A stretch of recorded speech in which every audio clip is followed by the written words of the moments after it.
তাত এখন হৃদয় আছিল।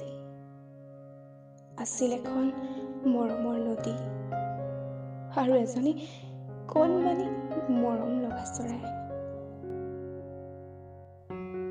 মৰমৰ নদীখনত অভিমানে দ্বীপ সাজিছিল। ঢৌবোৰে সপোন দেখিছিল।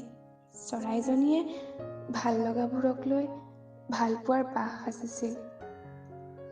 তাত ভালপোৱাই ভাল লগাক বিচাৰিছিল। তাত এখন হৃদয় আছিল। তাত সৰাপাতেও সপোন দেখিছিল।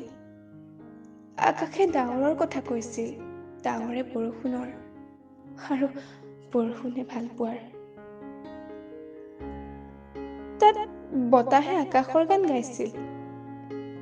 প্ৰকৃতিৰ চন্দনৈতাত আধা লিখা কবিতাটো জীপাল হৈ উঠিছিল। তাত এখন হৃদয় আছিল, য'ত ভালপোৱাবোৰ নিস্বাৰ্থ আছিল।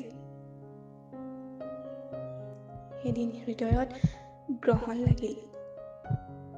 নদীখনো ওলোটাই বোৱা হ'ল। চৰাইজনী উৰি গ'ল।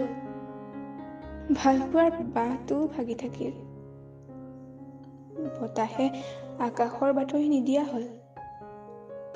বৰষুণেও ভালপোৱাৰ কথা নোকোৱা হ'ল।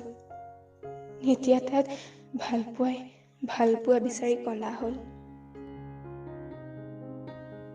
এদিন মৰমৰ নদীখনো শুকাই গ'ল, আৰু তাৰ পাছতেই হৃদয়খনো মৰি গ'ল। ঠিক সেইখিনিতে এখন হৃদয় আছিল।